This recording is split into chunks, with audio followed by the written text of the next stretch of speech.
마가복음 15장 21절에서 27절 말씀입니다. 다 찾으셨으면 교독하겠습니다.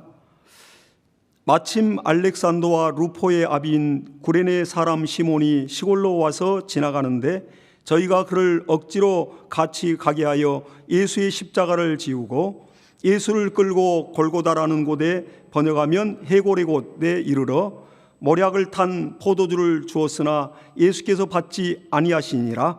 십자가에 못 박고 그 옷을 나눌새 누가 어느 것을 얻을까 하여 제비를 뽑더라. 때가 제3시가 되어 십자가에 못 박으니라. 그 위에 있는 죄패에 유대인의 왕이라고 썼고, 합독하겠습니다. 강도 둘을 예수와 함께 십자가에 못 박으니 하나는 그의 우편에 하나는 좌편에 있더라. 아멘. 할렐루야. 오늘 또 이렇게 또 함께 우리가 예배할 수 있는 그러한 건강과 또 우리 심령의 은혜와 또 믿음을 주신 하나님께 또 우리가 영광을 돌립니다. 우리 기독교인의 신앙의 절정은 부활입니다. 이제 부활주의를 이렇게 정해서 우리가 그 절기를 지키고 있는데, 하나의 의식으로 생각할 것이 아니고 또 부활이 어떠한 관념에 머물러 버린다면 구원 자체가 사실 없는 것입니다. 그러나 이 부활은 우리 기독교인이 여러 가지 고난과 역경을 당하면서도 인내하고 또 여러 가지 육신의 소욕을 절제하며 말씀에 순종해 가는 것도 부활 때 그 받을 영광, 그 영광이 있기 때문에 우리가 참으로 세상 사람들이 우리를 어리석게 볼지라도 우리는 부활의 신앙으로 꿋꿋하게 나가는 것입니다.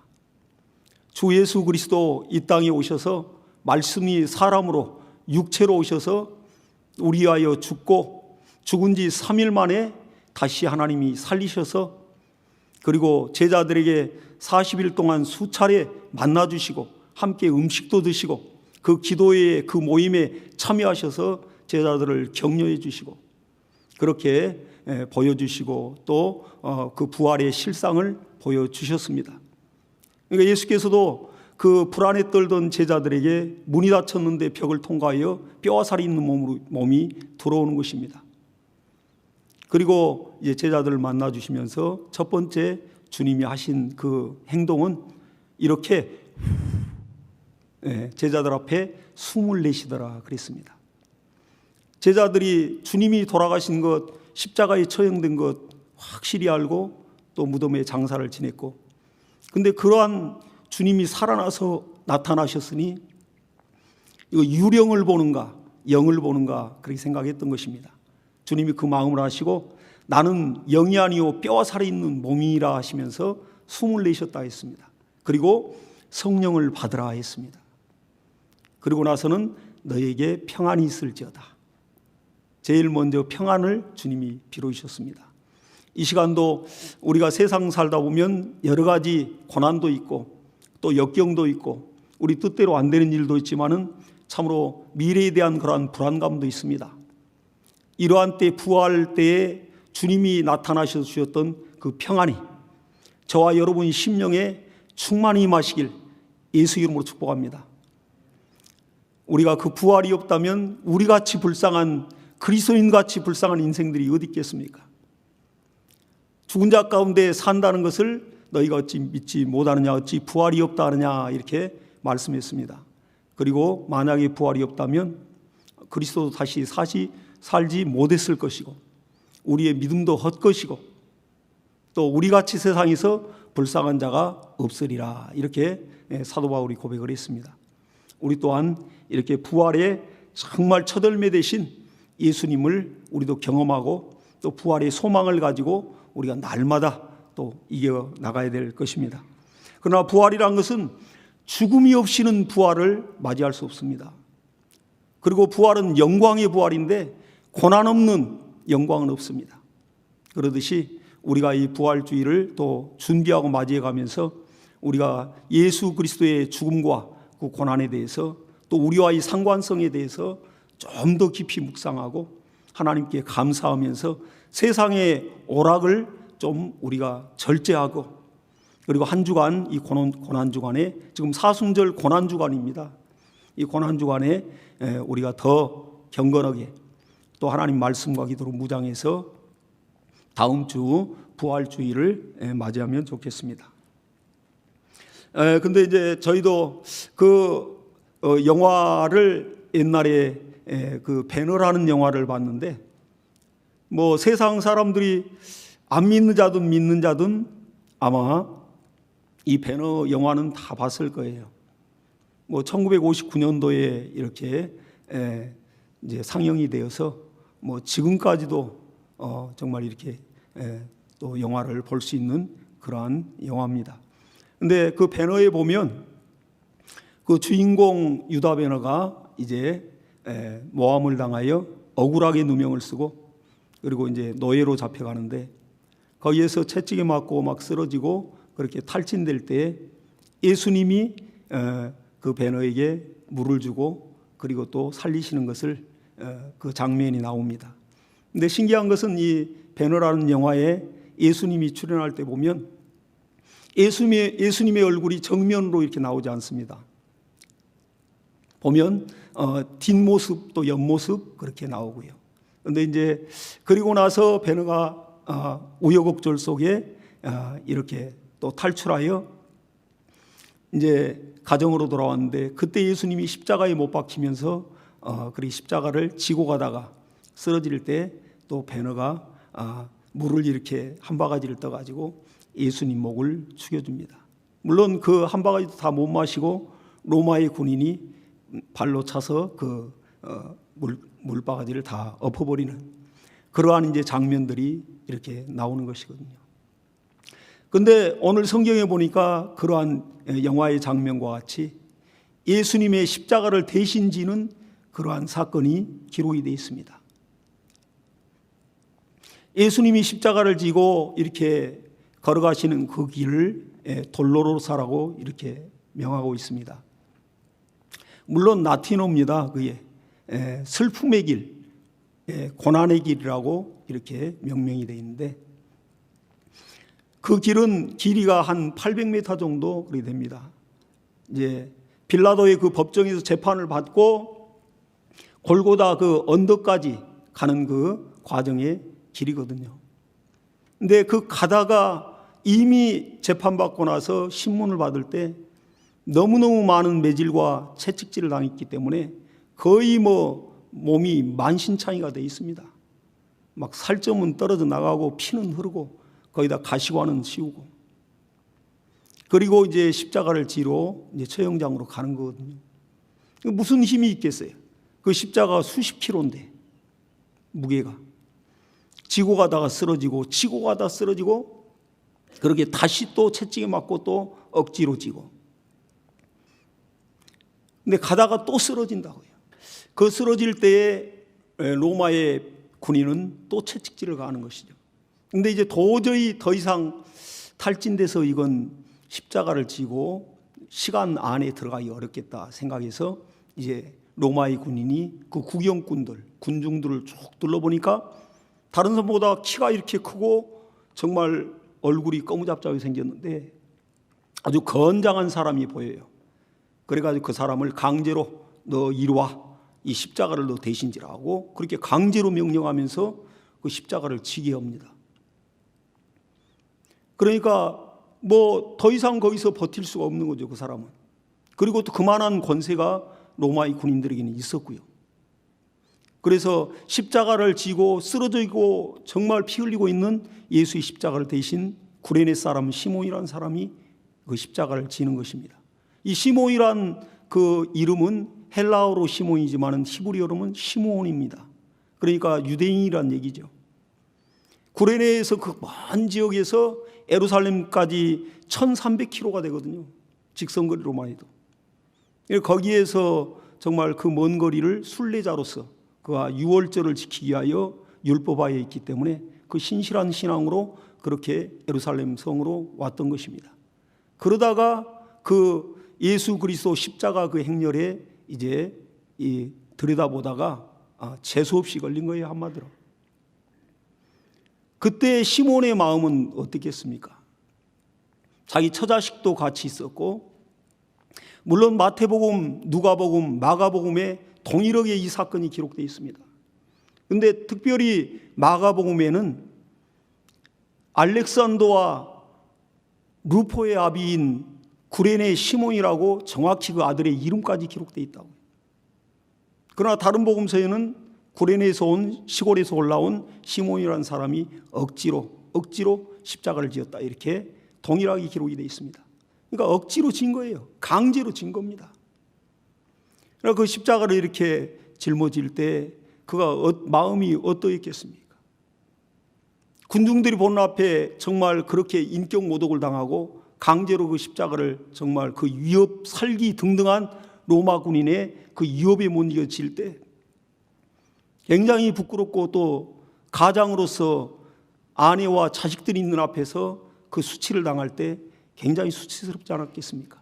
또 한편으로는 그 십자가를 지고 싶겠어요? 그때 당시 십자가 처형이란 것은 굉장한 중한 범죄, 악한 범죄자들이 정말 지는 그러한 처형이었기 때문에, 그러한 형벌이었기 때문에 그런 십자가를 일반인이 대신 져준다는 것은 참 수치스러운 일이고 그렇게 달갑지 않은 일입니다. 근데 그렇게 십자가를 이제 지는데 그 예수 그리스도 피 흘리시고, 그리고 예수의 피와 살점이 묻어있고 진액이 묻어있는 그 통나무라고요. 우리가 지금으로 말하자면 신사가 양복을 잘 입고 그리고 정말 깨끗하게 해서 어떤 행사에 왔는데 갑자기 그런 일이 벌어진 거예요. 그래서 그 신사에게 지금 시신의 송장물이 흐르는 그러한 관을 짊어지라는 거고 똑같습니다. 비유를 들자면 그 정도로 십자가라는 건 사람들이 고개를 흔들 정도로 싫은 거거든요. 자기도 똑같은 사람이 될까 봐서 그렇게 사람들이 저주하고 사람들이 고개를 살레살레 저을 만큼 그 흉악범들이 지는 그 십자가를 자기가 정말 강제로 어떨결에 져야 한다는 것이 부담스럽죠. 그러나 그 정말 살벌한 상황에서 그가 버티지 못하고 십자가를 지는 겁니다. 그리고 그 십자가를 지고 이제 골고다 언덕까지 올라가는 것입니다. 그때 십자가를 지고 이렇게 갈 때 예수 그리스도 옆에 같이 이렇게 따라가는데 예수 그리스도와 함께 정말 눈이 마주치지 않았겠습니까? 예수 그리스도의 그 막 숨 넘어가는 할딱거리는 그 정말 숨소리를 듣지 않았겠습니까? 그 처절한 정말 그 고통과 그 시름소리를 들으면서 가는 겁니다. 그리고 이제 마침내 골고다 언덕까지 올라가서 그리스도 십자가에 이제 못 박히고 그렇게 처형이 되고, 근데 거기에서 이제 손 털고 이 구레네 시몬이 아이고 이제 홀가분하다고 돌아갔겠습니까? 그가 십자가를 질 때에는 이건 정말 대우주적인 이건 사건입니다.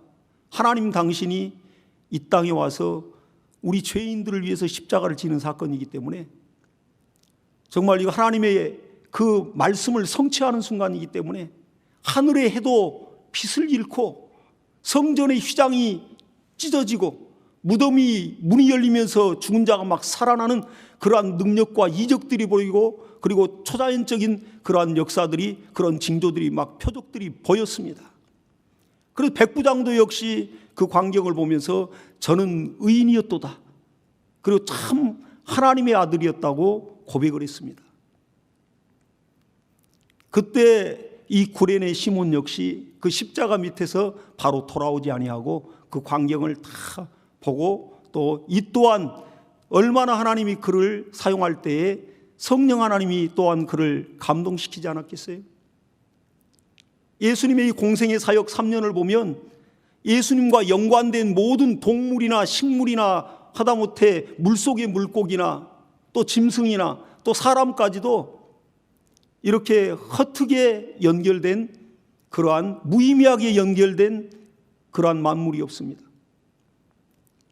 하나님이 미리 예비하시고 예수님 제자들과 성전에 들어가서 이제 성전에 반세기를 성전세를 내야 되는데 돈이 없으니까 예수님께서 제자들에게 명령하는 겁니다. 너는 바다에 지금 급히 나가서 낚시를 해봐라. 그럼 처음 걸려 나온 그 물고기의 입을 한번 열어봐라. 그 안에 너와 나를 위해서 동전이 들어있을 것이다. 근데 정말 그렇게 바로 가서 낚았는데 그 물고기의 입을 열어보니까 그 안에 그 헬라의 은전이 들어있고 성전세가 낼 수 있을 만큼 들어있는 것입니다. 또 이제 예수 그리스도 스가랴서 9장 9절의 말씀을, 선자의 예언한 말씀을 이루게 하여 예루살렘 성에 입성하려고 그가 겸손하여서 나귀의 새끼를 탔느니라 했듯이 그 나귀를 타기 위하여 이제 가는데, 예수님께서 저 마을, 멀리 있는 그 마을 어귀에 가면 아직 한 번도 타보지 않는 그 나귀가 새끼가 매어 있을 것이다. 그걸 풀어 끌고 오너라, 이렇게 얘기합니다. 제자들을 보냈는데 제자들이 가보니까 실제 나귀가 매어 있고 주인이 그 옆에 있어요.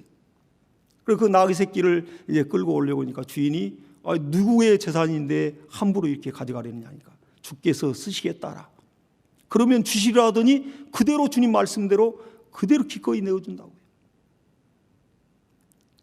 예수님 무화과나무 역시도 그 정말 식물이지만은 열매를 맺지 못하고 시장하는데 열매를 구하는데 없자 예수님이 저주하니 말라버렸습니다. 예수님이 최후의 만찬을 하기 위하여 또 제자들과 이렇게 모이게 하여 그 장소를 구하는데 어떻게 어디에서 장소를 예비하리까 하니까 예수님이 얘기하는 겁니다. 지금 그 동네 여기로 그 마을 안으로 들어가 보면 지금 물동이를 이고 하는 여인을 바로 만날 것이다. 그 얘기하면 너희들과 함께 마지막 만찬을 할 수 있는 그 장소를 제공해 주실 것이다 하더니 바로 제자들이 그 마을로 들어가니까 물동이 이고 하는 여인을 만나요. 얘기를 하니까 바로 자기 집으로 그 넓은 다락방으로 안내를 하는 것입니다. 그리고 또 과부가 이렇게 헌금을 내는데 예수님이 지켜보다가 누가 헌금을 제일 많이 냈느냐? 사두개인, 바리새인, 정말로 다 이렇게 어느 정도 물질적인 여유가 있는 사람들이 더 많이 내지만은, 그러니까 예수님이 하신 말씀이 저 여인이 제일 헌금을 많이 냈다. 자기 소유 전체를 드렸느니라. 물론 두렵동이지만 예수님이 그 사정 다 하는 겁니다. 그리고 예수님이 또 전도하다가 이제 목말라서 우물가에 갔는데 거기에 물길로 정오에 낮에 이 물길로 온 여인을 만납니다. 근데 수가성 그 우물가 여인을 만나되 그 여인의 그 살아온 인생을 예수님이 다 아시는 겁니다. 모든 만물의 사정을, 만물을 지으신 이가 아시는 겁니다. 할렐루야. 저와 여러분의 마음, 저와 여러분의 사정, 저와 여러분의 정말 고민하는 것, 저와 여러분의 처한 사정을 주님이 다 아십니다.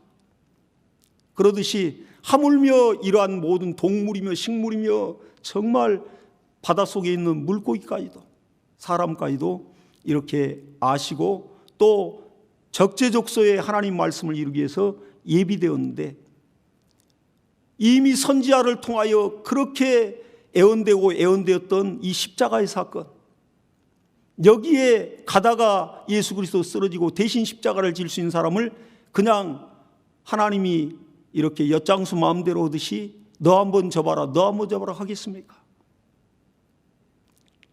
그러니까 이 구레네 시몬이라는 사람은 평소에 하나님과 사귐이 있는 사람이고, 그리고 그가 율법하에 있지만은 아직 예수를 모르지만은, 아직 복음을 모르지만은 참 신앙으로 하나님을 경외하며 섬겼던, 하나님 눈에 발견된, 하나님께 붙들리고 하나님이 예비하신 그런 사람이라고 봐야 되는 것입니다.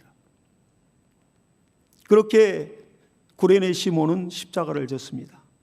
그리고 이제 그도 역시 예수 그리스도를 쫓는 제자가 됩니다. 그리고 시몬의 그러한 그 뒤에 그 가족의 행적들이 나오는데, 알렉산더와 루포, 그리고 시몬의 그 아내. 근데 이제 사도 바울이 이 사역을 하면서 거기에서 로마서 16장 13절에 보니까 사도 바울이 로마서에 그렇게 기록을 하고 있습니다. 주 안에서 택하심을 입은 루포와 그 어머니에게 문안하라. 그 어머니는 내 어머니이라. 그러니까 이 알렉산더와 이 루포, 정말, 그리고 그 구레네 시몬의 아내, 벌써 이렇게 로마서가 쓰여질 때면 구레네 시몬이 십자가를 대신 지고 그 이후로 한 30년이 흘렀을 때입니다.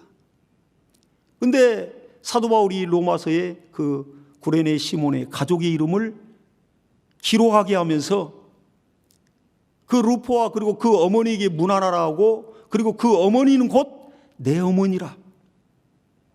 사도 바울이 그 연로한 시몬의 그 아내 된 루포의 어머니를 이제는 곧 자기 어머니라고 말할 정도로 얼마나 사도 바울의 그 사역에 얼마나 그들이 충성되게, 얼마나 주를 위하여 얼마나 헌신적으로 그렇게 그들이 하나님을 섬겼는가 하는 것이 그 단면이 보이는 것입니다. 그리고 마가라는 이 저자가 그렇게 알렉산더와 루포를 그렇게 명령을 하고 얘기했을 때는 초대교회 당시에 그들이 얼마나 영향력 있는 그리스도인이었고 그들의 역할이 얼마나 막중했는가를 암시하고 있는 것입니다. 십자가의 그 생생한 구레네 시몬의 그 증언이 그가 사역하는 그 교회에서도 얼마나 큰 영향을 주고, 그리고 많은 사람의 신앙을, 그 부활의 신앙을 확고하게 세우지 않았겠습니까? 부활하신 그리스도, 그리고 또한 제자들의 성령 받고 한 그 설교, 이 구레네 시몬과 그 가족들은 다 듣고 참 예수 그리스도의 제자가 됐던 것입니다. 이렇게 그들이 디아스포라로 그렇게 흩어져 있는 유대인이었지만은 이렇게 하나님 앞에 귀하게 쓰임 받고 어떠한 사도 못지않고 어떠한 제자 못지않게 그렇게 하나님의 일을 잘 감당했던, 억지로 지어진 십자가지만은 또 수치스럽고 정말 그때는 너무너무 정말 불편한 십자가였지만은 그 십자가를 감당하고 났을 때 또한 하나님이 그를 만나주시고, 하나님 당신이 정말로 그를, 그 가정을, 그 자손들을 그 초대교회 당시에 귀한 일꾼과 또 그리스도의 제자로 사용했던 것입니다. 그러니까 우리가 성경에 보듯이 예수께서도 나와 함께 멍에를 베고 나를 배우라. 그러면 너희 마음이 힘을 얻으리니 이는 내 멍에는 쉽고 내 짐은 가벼움이라. 예수 그리스도의 멍에와 예수 그리스도의 십자가가 매치가 되는 겁니다. 우리가 그리스도의 그 십자가를 정말 대신 지기 위한 그 마음을 갖고 주님 앞에 나가면 주님은 먼저 내가 내 자신을 부인하고 나를 따르거든 내 십자가를 지고 나를 쫓을 것이니라. 먼저는 우리 자신을 부인하는 그 과정이 먼저 가장 우선시됩니다. 우리 안에는 이 육신의 소욕과 이 영의 소욕이 항상 이 두 사람이 싸우거든요. 그러니까 이 육신의 소욕은, 육신 안에서 나오는 생각은 항상 하나님과 원수가 되고 하나님의 말씀과 법에 순복할 수가 없다고 그렇게 말하고 있습니다. 그렇기 때문에 끊임없이 갈등하고 끊임없이 싸우는 것이죠. 그러나 이 영의 소욕이 성령으로 충만하여 강하면 육신의 소욕을 제압하여 우리는 하나님의 뜻대로 하나님의 마음을 헤아리며 우리는 순종할 수가 있는 것입니다. 그때 비로소 성령의 은사가 임하고, 그때 비로소 하나님의 기뻐하심이 있고, 그때 비로소 하나님의 능력의 손이 우리 위에 머무는 것입니다. 그러듯이 이렇게 구레네 시몬은 정말 그러한 예수의 십자가, 그 예수의 멍에를 함께 메고 가는 예수 그리스도의 제자가 됐습니다. 그래서 누구든지 자기 십자가를 지고 나를 쫓지 않는 자도 능히 나의 제자가 되지 못하리라. 그리고는 이제 사도 바울 고백합니다. 내가 그리스도와 함께 십자가에 못 박혔나니 그런즉 이제는 내가 산 것이 아니요 오직 내 안에 그리스도께서 사신 것이라. 할렐루야. 정말 우리 안에 이 육신의 속성과 옛사람이 살아나면 우리는 절망입니다. 끊임없이 싸우는 거죠. 그 끊임없이 또 회개하는 것이고요. 날마다 그래서 우리는 성화돼 가는 것입니다. 신부는 하나님의 자녀로 한순간에 은혜 받고 변화됐지만은, 그러나 이 육신을 입고 살기 때문에 우리는 항상 하나님 앞에 정말 무릎 꿇어서 그 말씀에 순복함으로 우리 육신을 다스림으로 성화시켜 가는 것입니다. 우리가 이 부활의 영광을 우리가 맞이하기까지 끊임없이 우리는 이러한 영적 싸움을 싸워나가고 마침내 영광을 우리는 보게 될 것입니다. 그래서 하나님께서도 이렇게 오늘 우리에게 묻는 것입니다. 저와 여러분 각자의 십자가는 어떤 것입니까? 우리가 이제 이 부활주의를 맞이하는 이 한 주간 우리는 각자의 십자가에 대해서 좀 우리가 더 묵상을 했으면 좋겠습니다. 내게 태인 십자가는 어떤 것인가? 하나님이 내게 요구하시는 그 십자가는 어떤 것인가? 나는 이 십자가를 어떻게 감당하고, 때로는 부담스럽고, 때로는 거추장스럽고, 때로는 싫고, 때로는 정말로 내가 수치를 당할 수도 있고, 조롱을 당할 수도 있고, 예수 더 잘 믿어보려고 하면 얼마나 많은 핍박이 옵니까? 그러나 세상과 짝하고 어울려버리면 하나도 핍박 없죠. 그러나 멸시는 받게 되겠죠. 그러듯이 그러나 우리가 정말 주님과 함께 정말 십자가를 각각의 우리가 처한 환경에서 그 십자가가 우리가 처한 그 환경과 그 현실 속에서 우리가 믿음을 지켜가는 것이 십자가 아니겠습니까? 또 하나님이 우리에게 준 직분과 또 교회와 성도를 섬겨가는 그 일들이 우리에게 태인 십자가 아니겠습니까? 그때 비로소 정말 우리가 주님과 함께 부활의 영광을 맞이하게 될 것입니다. 그래서 주님께서도 현재의 고난은 장차 나타날 영광과 적지 비교가 되지 않는다 말씀합니다. 저와 여러분, 우리가 더 용기 백배하여 우리가 믿음으로 이 세대를, 마지막 때를 힘있게 이기고 부활의 영광을 보는 믿음의 승리가 있길 예수 이름으로 축복합니다. 자, 우리 시간 이제 기도할 때 하나님 아버지, 다음 주가 또 이제 부활주이고 우리가 고난주간을 맞이하여 한 주간 특별 새벽 기도를 하며 또 깨어 기도할진데, 이때에는 육신의 오락을 금하고 할 수만 있으면 더 말씀 앞에 겸비하여 또 나를 위하여 피 흘리신 주님의 십자가를 묵상하며 또 부활주일에 맞이할 부활의 영광을 다시 한번 새롭게 해달라고 우리 간절히 기도하겠습니다.